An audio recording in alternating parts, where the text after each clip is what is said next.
Mount Sinai से इस्राएल की संतानें अपनी यात्रा शुरू करती हैं और माउंट सीनाई के पूर्वी ओर से यात्रा करती हैं।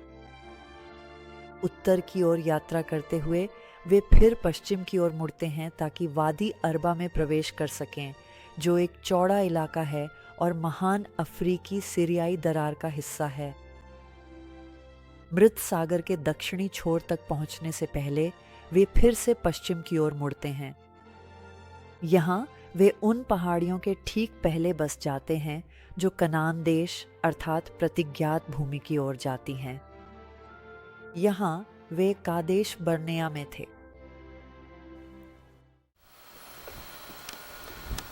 और हम यहाँ कादेश बर्नेया में हैं, जहाँ मूसा ने चट्टान पर प्रहार किया था 40 वर्षों की भटकन की शुरुआत में और फिर 40 वर्षों के अंत में भी।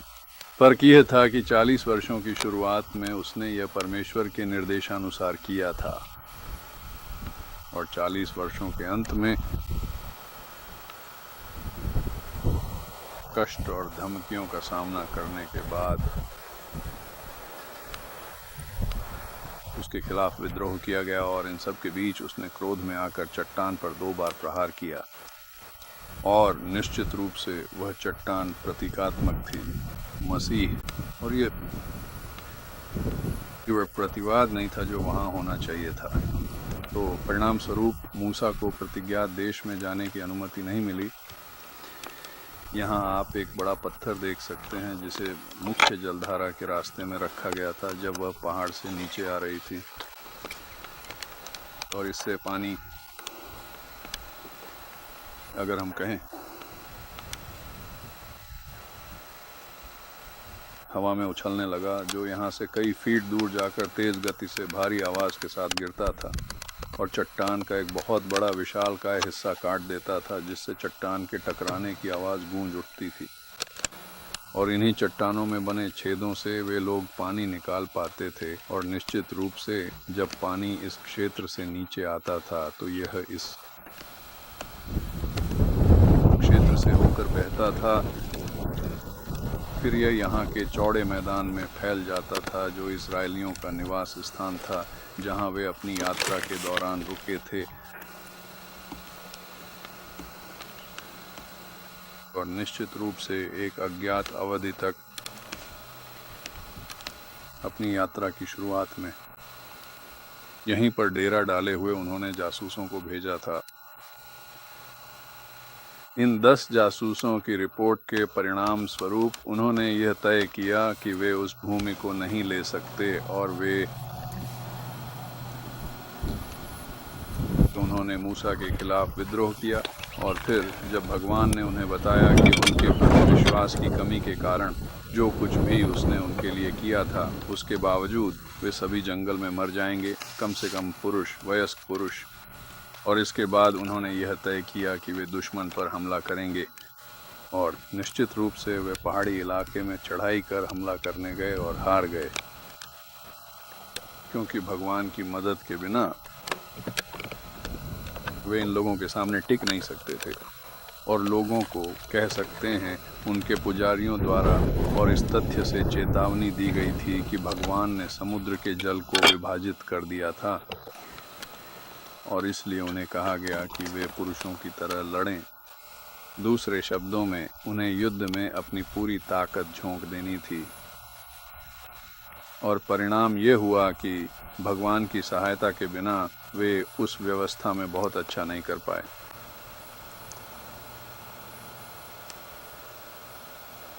और यहाँ वे गड्ढे हैं जिन्हें पानी ने काट कर बना दिया है।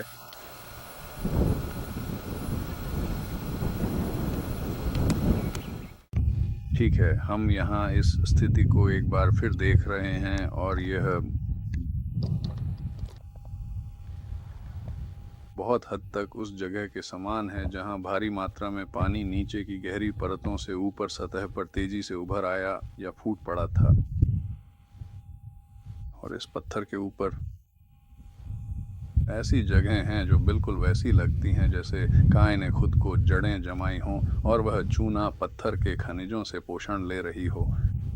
और फिर जब पानी रुक गया तो जाहिर है गाय भी मर गई। ये पत्थर में बने ये गड्ढे पानी के कारण हैं जो इस बड़े पत्थर से टकराया, जो ऐसा लगता है कि जानबूझकर यहाँ रखा गया है ताकि यह एक अवरोधक का काम करे इस पानी के लिए, ताकि ढलान पर बहाव को धीमा किया जा सके, पानी को नीचे रहने वाले लोगों के लिए अधिक सुलभ और कम खतरनाक बनाया जा सके। कटाव के जबरदस्त प्रमाण हैं। मैंने इसके जैसी कोई चीज नहीं देखी सिवाय बहुत ही उग्र समुद्र तट के किनारे, जैसे कि द्वीपों पर, पत्थरीले द्वीपों और पत्थरीले समुद्र तटों पर। मुझे लगता है कि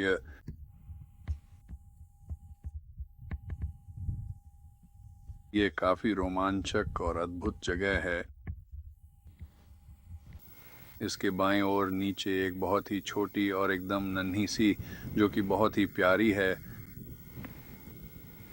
यह भूकंपीय रूप से एक बहुत ही टूटी फूटी जगह है, जिसके ठीक नीचे हमें कुछ महत्वपूर्ण मिला।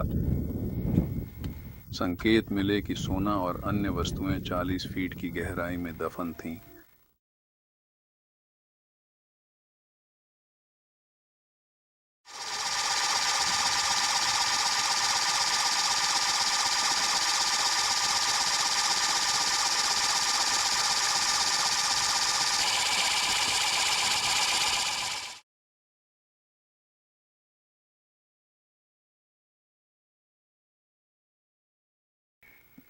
उस क्षेत्र में जहां आप अभी देख रहे हैं, सैकड़ों कब्रें थीं। हमने एक कब्र में खुदाई की और उसमें बहुत सारे लोग थे, और मुझे लगता है कि शायद वे सभी उन गड्ढों में थे जहां सामूहिक दफन के गड्ढे थे। बाइबल कहती है कि यहाँ 14,000 लोग मरे थे। कोरह, दातान और अबीराम के अलावा।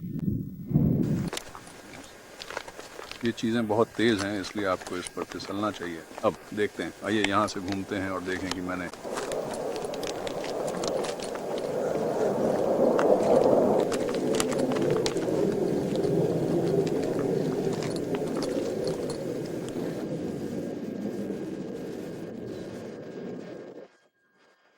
वो मोर्टार पहले कहाँ पर पाया गया था। ठीक है, यह एक बहुत ही महत्वपूर्ण और विचारणीय सवाल है। ये आमतौर पर ऐसे ढेरों में इकट्ठा हो जाते हैं और बड़े पत्थरों के नीचे फंस जाते हैं।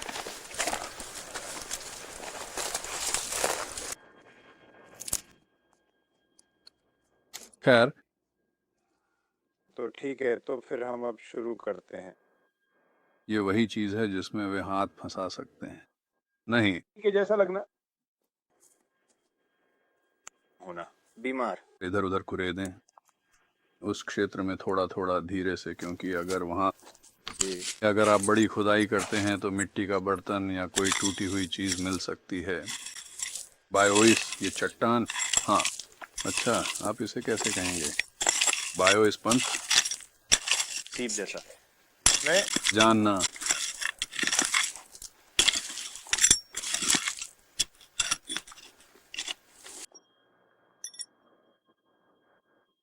हे भगवान, मुझे इस पर विश्वास नहीं हो रहा। मुझे इस पर विश्वास नहीं हो रहा। ये दिमाग घुमा देने वाला है।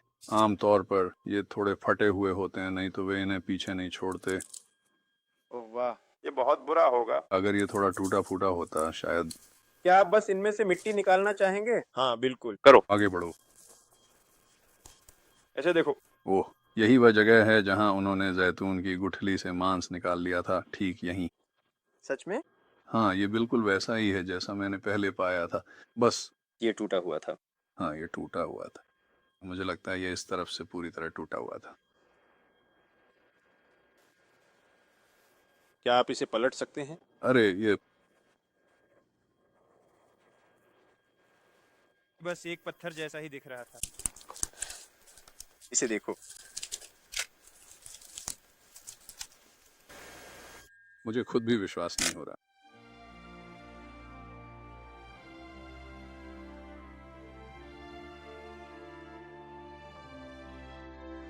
यहाँ जब मूसा ने चट्टान पर प्रहार किया था तो लोगों के लिए उसमें से पानी निकला था। यहाँ जब भगवान ने उन्हें उस भूमि में जाने और उसे लेने के लिए कहा तो उन्होंने पहले 12 जासूसों को उस भूमि में भेजने की अनुमति मांगी, जिसे भगवान ने स्वीकार कर लिया। जब वे 40 दिन बाद भूमि की उपज के नमूनों के साथ लौटे जो मिट्टी की अत्यधिक उपजाऊता को दर्शाते थे, तो उन्होंने वहां के निवासियों के बारे में भी बहुत डर के साथ बताया। 12 में से 10 जासूसों ने यह रिपोर्ट दी थी। वहां के निवासी इतने विशाल कद के थे कि हम अपनी ही नजर में टिड्डियों जैसे थे और उनकी नजर में भी हम वैसे ही थे।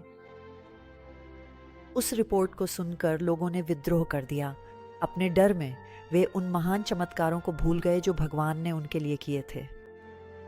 भगवान ने उन्हें बताया कि उनके अविश्वास के कारण 20 वर्ष या उससे अधिक आयु के सभी लोग जंगल में मर जाएंगे और वादा की गई भूमि में प्रवेश नहीं कर पाएंगे। सिर्फ यहोशू और कालेब को छोड़कर वे 2 जासूस जिन्होंने कहा था कि वे मानते हैं कि इस्राएलियों को प्रवेश करना चाहिए। यहीं पर कोरह, दातान और अबीराम का विद्रोह भी हुआ, जो मूसा और हारून से ईर्ष्या करते हुए उन नेताओं को हटाने का प्रयास कर रहे थे जिन्हें भगवान ने नियुक्त किया था। इस साजिश का परिणाम तंबू के आंगन में आमने सामने की टक्कर के रूप में हुआ। प्रभु की महिमा प्रकट हुई और भगवान ने मूसा और हारून से कहा कि वे लोगों को विद्रोहियों से अलग होने के लिए कहें। फिर पृथ्वी फट गई और कोरह, दातान और अबीराम को उनके पूरे परिवार और संपत्ति सहित निगल गई। फिर वे 250 लोग जिन्होंने उनका साथ दिया था आग में भस्म हो गए। इसका अर्थ स्पष्ट था, जिन्हें भगवान ने नियुक्त किया है उन्हें अस्वीकार करना भगवान को स्वीकार्य नहीं है। और इसी के द्वारा यह और भी स्पष्ट किया गया कि याजकाई नेतृत्व के लिए भगवान ने किसे चुना है। हर गोत्र को निर्देश दिया गया कि वे एक छड़ी लें और उस पर अपने गोत्र का नाम लिखें। इन छड़ियों को वाचा के संदूक के सामने तंबू में रखा गया। जिस छड़ी में फूल खिलेंगे वही इस बात का प्रमाण होगी कि भगवान ने उस गोत्र को याजकाई के लिए चुना है। हारून की छड़ी में फूल खिले और यहाँ तक कि उसमें बादाम भी लगे। फिर भगवान ने इस्राएलियों को जंगल में लौटने का दंड दिया, जहां वे 40 वर्षों तक भटकते रहे।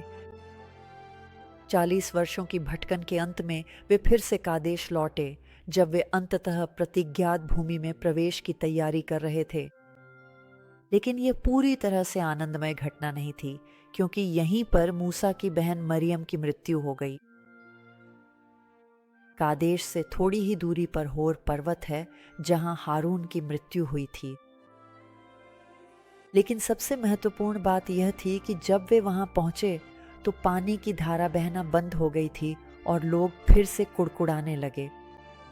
भगवान ने मूसा से कहा कि वह चट्टान से बात करे, लेकिन थकार कर मूसा ने कहा, सुनो हे विद्रोहियों, क्या हमें इस चट्टान से तुम्हारे लिए पानी निकालना पड़ेगा? फिर उसने चट्टान पर 2 बार प्रहार किया। इसके बाद भगवान ने उसे बताया कि इसी कारण वह लोगों को प्रतिज्ञात भूमि में ले जाने की अनुमति नहीं पाएगा।